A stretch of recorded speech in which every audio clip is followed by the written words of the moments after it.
Hi, I'm Josh, here to do my 2025 board gaming year in review. For the first time ever, I'm also going to do a separate video for my video gaming year in review, and that should be coming up after I do this one. But I'm going to focus on board games here.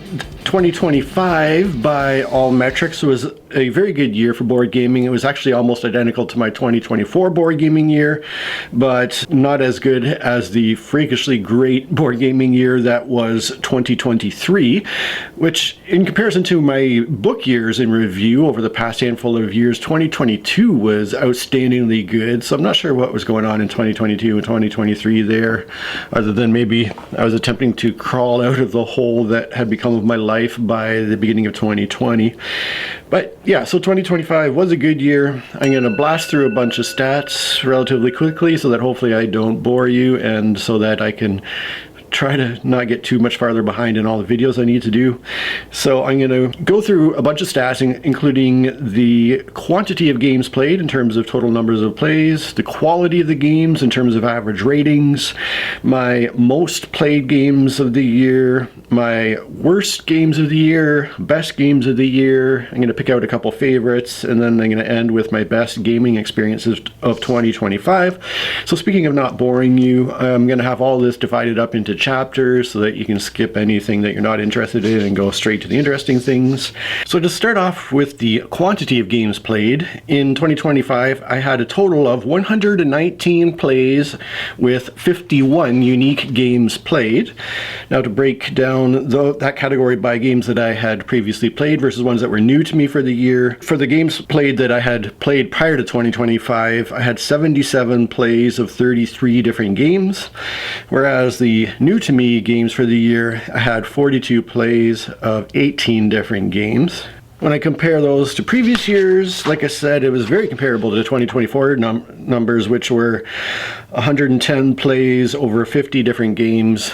And then 2023, my very active gaming year, I had 219 plays of 80 different games. So that's a little bit of a comparison to previous years. Now let's look at the games that got played the most.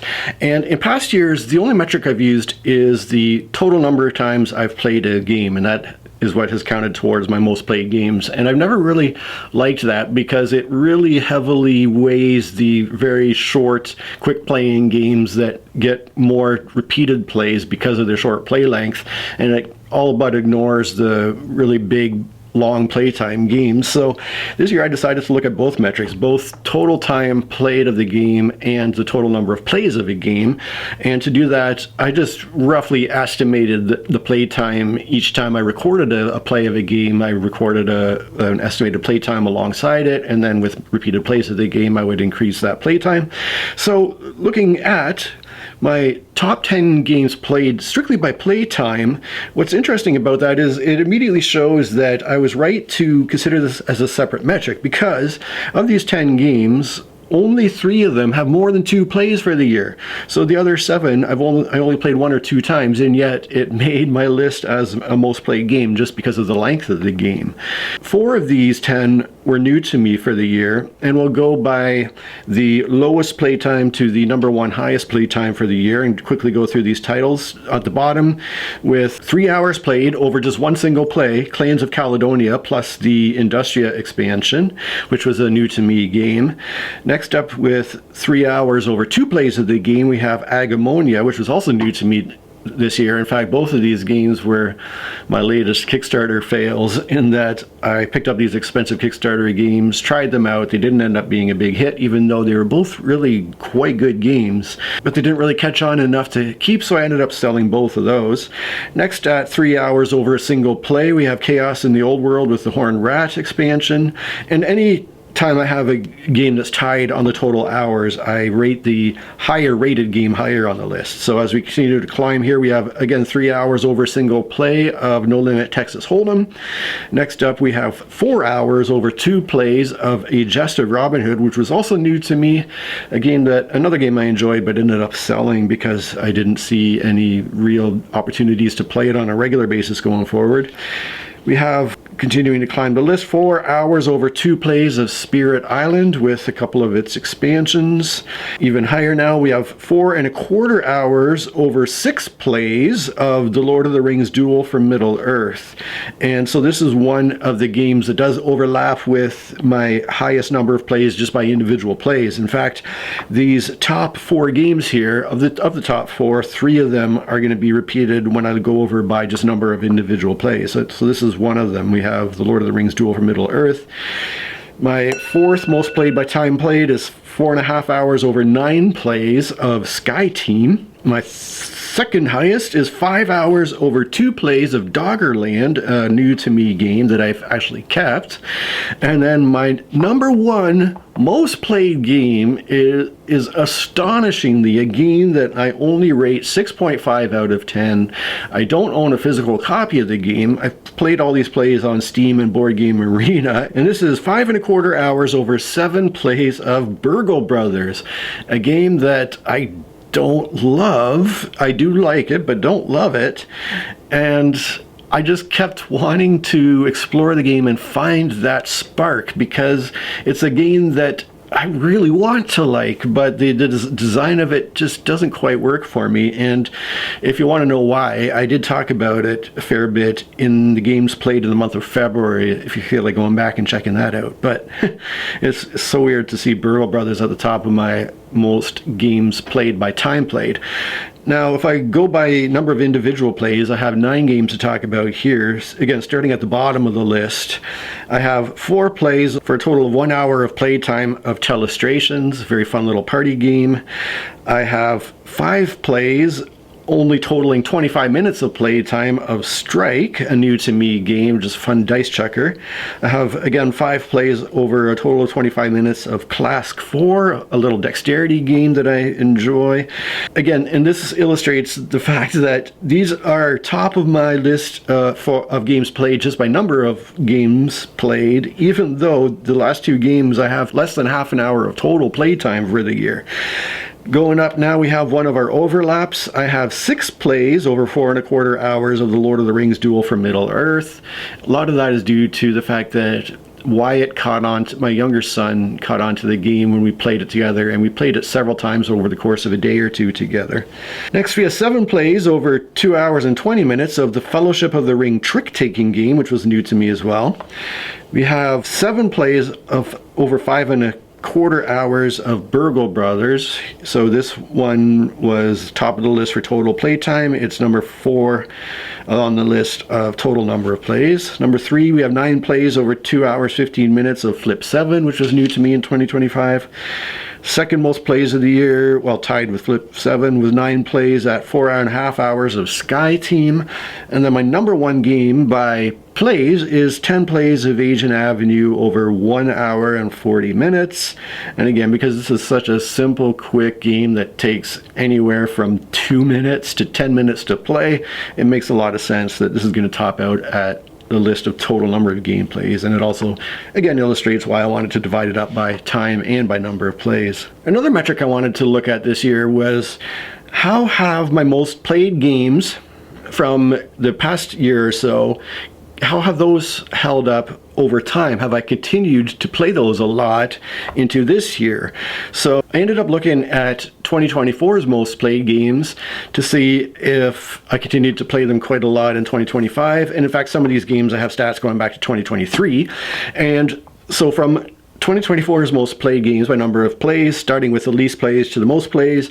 We have chess, which I played 16 times in 2023, 11 times in 2024, but 0 times in 2025.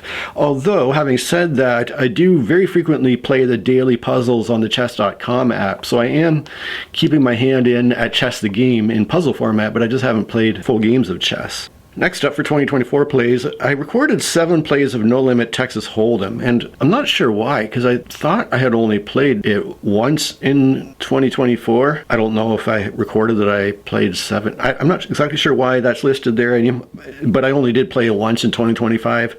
Moving on to a game that has held up for the past couple of years. In 2024, I picked up Agent Avenue. I played it 6 times in 2024, and I played it 10 times in 2025, so that's a game that was popular last year and has continued to be even more popular this last. You know what I'm saying? 2024 was popular, 2025 even more popular. I sort of spoiled the next one almost here. It was Sky Team, where I had 6 plays in 2024 and 9 in 2025. So another game that I think was new to 2024, played it a bunch, liked it a lot, played it even more this year. So another game, another title that has really held up over the past couple of years. Magic the Gathering had 5 play sessions in 2024. I didn't record individual Magic games. I really should, though, now that I'm separating these two metrics. But I only played 2 games of Magic in 2025, which was kind of too bad. What isn't too bad is that I had 5 plays of Space Marine Adventures Rise of the Orcs in 2024 and only 1 in 2025. This is a game that my younger son Wyatt enjoys quite a bit, and so we were playing it a fair bit in previous years, but I do not enjoy this game. I do love spending time with Wyatt and playing games with him, but this actual game, I was glad that we only played it once last year. And now, a game that has really held up, definitely by a total play time, is Spirit Island, which I had 10 plays of in 2023. I had 4 in 2024 and 2 in 2025. So even though that number is dropping off, it really felt like I played it more in 2025, but I guess I only played it twice in 2025.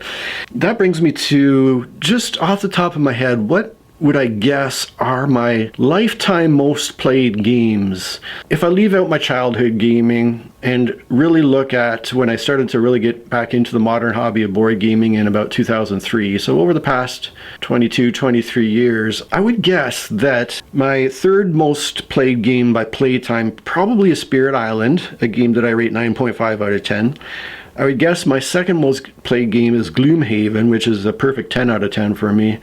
And then I would guess also that my number one most played game would be No Limit Texas Hold'em, a game I rate 9.5 out of 10. So some of my all-time favorites, just in terms of the past 20 plus years, obviously 2 of those games aren't 20 years old, but they've been around long enough that I put a lot of hours into them.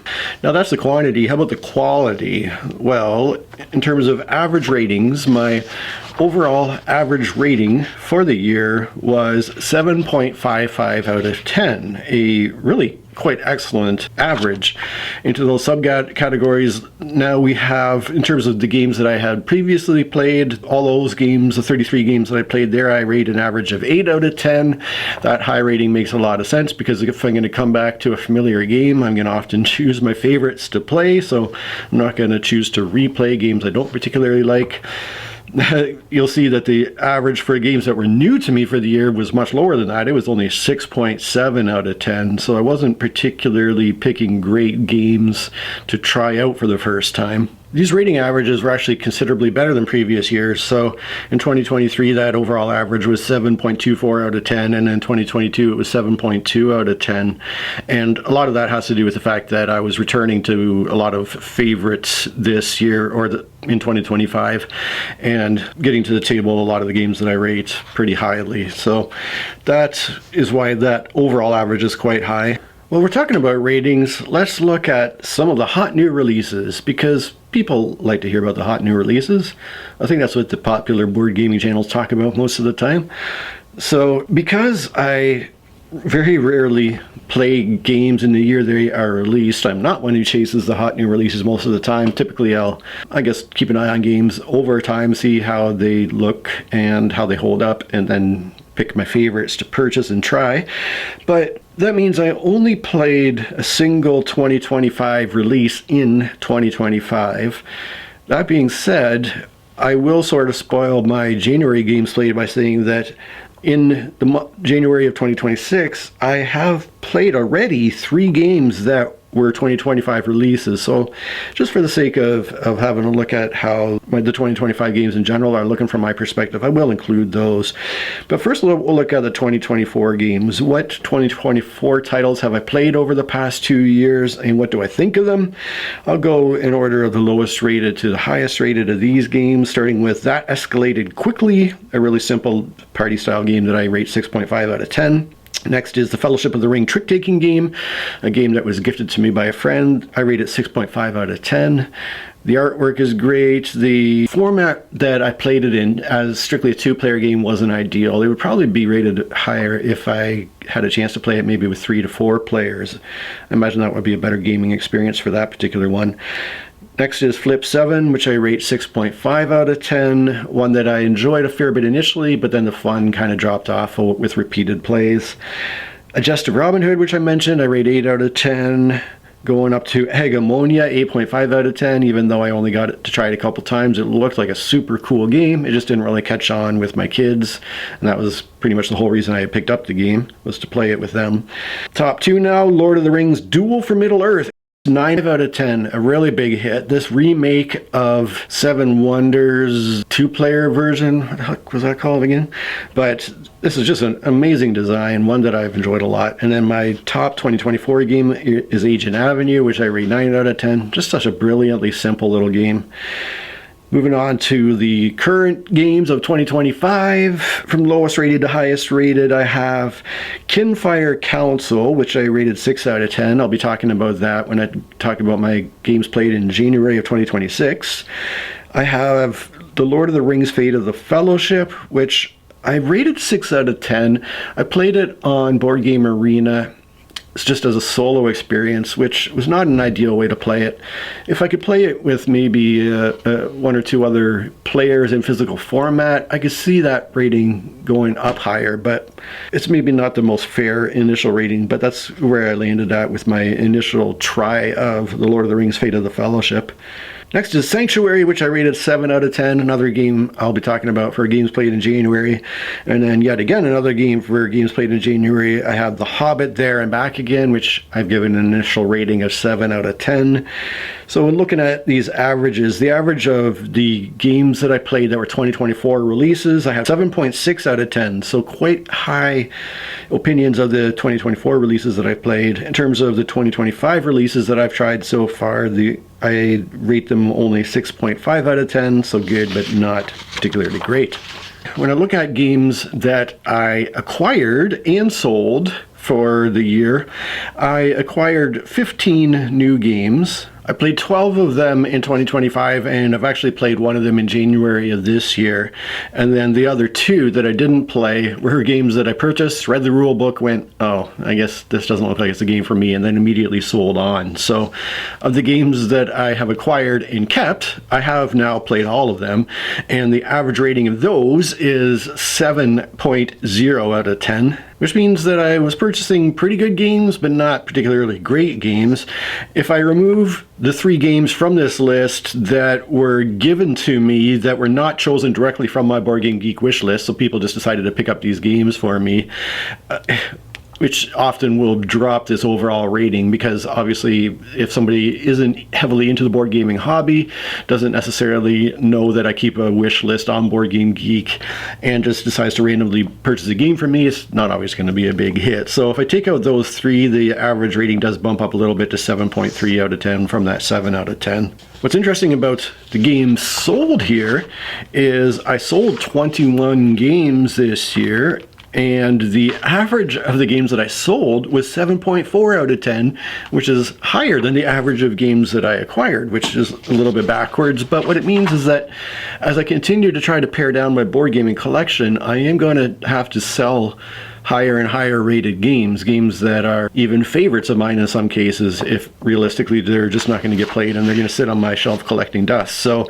the games I was selling off were quite good games for the most part. And I do like that number sold 21 is higher than the number acquired, which was 15. Hopefully I can keep that trend going. Now let's take a look at the worst games of the year and best games of the year. Did you skip to this part of the video? If so, totally okay. I don't want to bore you here. So let's start with the worst games of the year. Going in order of the game that I rated the highest to the game that I rated the lowest. To get a nice sample size of 6 or 7 games actually, I took every game that I rated 6 out of 10 or less. And so the first couple here were rated 6 out of 10. The rest were rated lower than that. So from this list, we have The Lord of the Rings Fate of the Fellowship, a game that I rate 6 out of 10. I have Small World, which I rate 6 out of 10. tried this on, I think, Board Game Arena as well. I had played it years and years ago, so it wasn't the first time I played it, but it's just confirmed to me that it's a good game, but not great. Next is Joe Poulter, a game that was new to me, and I thought I would enjoy it more than I did. I only gave it a 5.5 out of 10. I do tend to really enjoy dexterity-based games. There's just something really fun about being able to physically manipulate things and use balance and whatever else to try to accomplish a goal. And yet, this didn't really work for me as well as I thought it would. Going back to another one that I played years and years ago, Ascension deck building game. I only gave it a 5 out of 10, but I did have a fun play experience because I got to play it with my older son Evan and one of his friends, and it was his friend that brought it over to play, so that was pretty fun. The two worst of the year were Transformers deck building game, which I rate 4 out of 10. I played this towards the end of the year with my younger son Wyatt because it was his game that he had requested I purchase a while back, and just really didn't work for me. And then finally we have the previously mentioned Space Marine Adventures Rise of the Orcs, which I rate 4 out of 10. Oh, there's more on the other page. Hold on.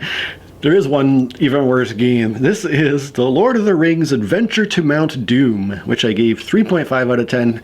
This was a birthday gift from a friend, and it was one of those games that I said that, you know, a friend knows you're into board games. They see this board game that has a cool box and a cool theme, and they get it for you, and it just turns out to be a cool looking game, cool themed game, not a great design game. But let's go on to the best games of the year now. Here I have 14 games that I rated 9 out of 10 or higher. So this one will go in order of my lowest rated / ranked game to my highest, my favorite of the year. So starting with our ranked 9 out of 10 games, we have Agent Avenue. Then we have Telestrations, and then Sky Team. 9 out of 10 as well for Planet Unknown with Planet Unknown Supermoon, that expansion. That's a cool little tile laying game. Next, 9 out of 10 for Chaos in the Old World plus the Horned Rat. That was a really fun 5-player game. And we have K2 Broad Peak, a game that I just really love. This really simple, heavily thematic Euro-style game of trying to survive on Mount Everest. We have 9 out of 10 for the Lord of the Rings Duel for Middle-earth. I mentioned how popular that's been. Biblios, a really old favorite that just is such a brilliant little design that I rate 9 out of 10. Now moving up to the 9.5s out of 10, we have Spirit Island with its expansions. We have King Domino Origins, which is one that I only played once in 2025. I don't know why it wasn't on one of the most played games in 2024, because I feel like I played it a fair bit the past couple of years, but really enjoyed this little tile laying game too.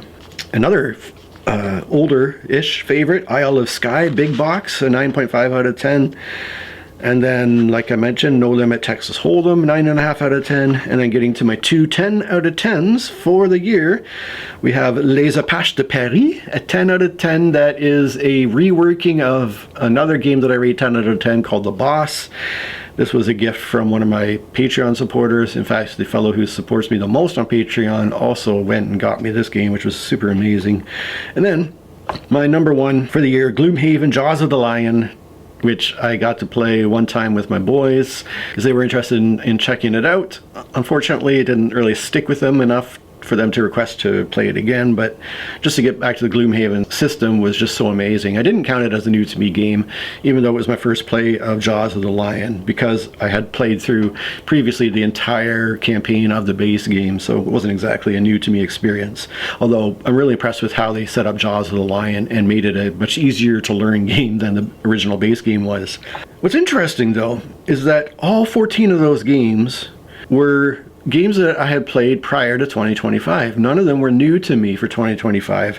If I want to find the highest rated games that were new to me for the year, I have to go down to my 8 and 8.5 out of 10 ratings. So I guess the three best games that I played that were new to me, going in order of bottom to top, we have A Jest of Robin Hood, which I rated 8 out of 10, Doggerland, which was an 8.5 out of 10, and the only one of these 3 games that I actually kept, and Agamonia, which was an 8.5 out of 10. So interesting that none of the new to me games for 2025 made the best of list. So if I want to pick a number 1 favorite game that I had previously played and a number 1 favorite that was new to me for 2025, it shouldn't be a huge surprise based on the lists I've just given, but I would say that my favorite old familiar game that I got to play was Gloomhaven Jaws of the Lion. It was just such a heartwarming experience to get back to the Gloomhaven system again. And then if I want to pick a favorite new to me game of 2025, I would have to go with Doggerland, because even though it is on the heavier side of that Euro experience, it has a theme that appeals to me a lot with that prehistory theme. It is a very thematic game, and it just has interesting things going on and a lot of different ways you can play the game, I think. So I would love to get an opportunity to play more of Doggerland, but it is one that probably was my favorite new game and has remained in my collection as a result. And now let's wrap up with my top 3 gaming experiences of 2025.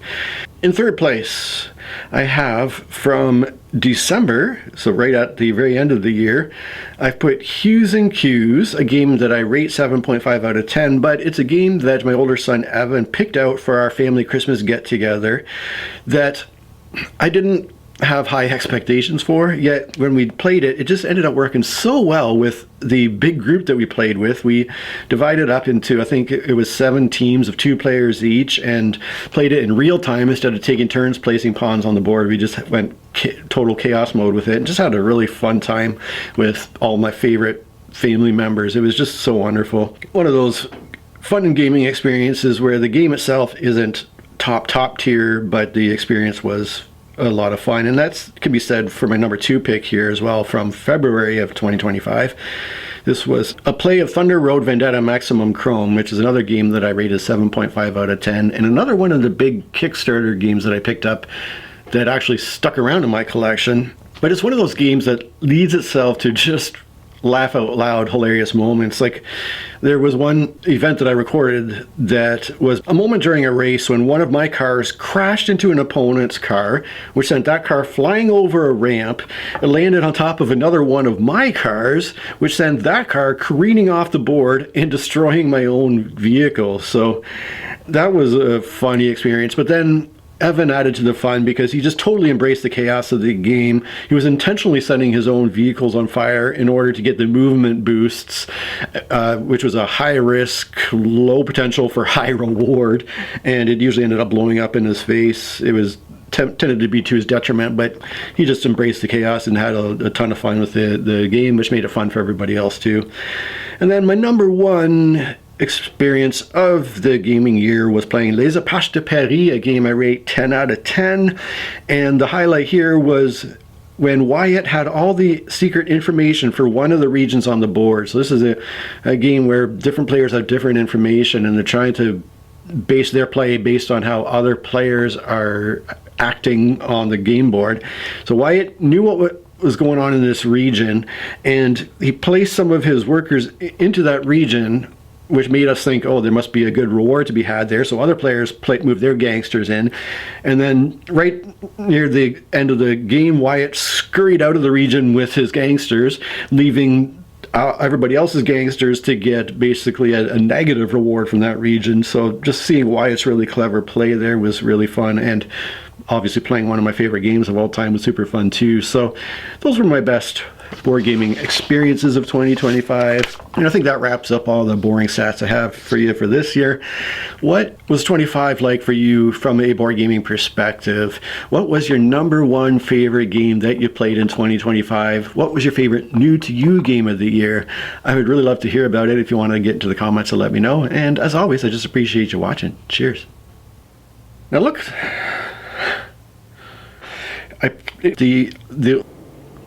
but they weren't. We have chess at 6 points. So if I want to look at if I want to pick a number 1 favorite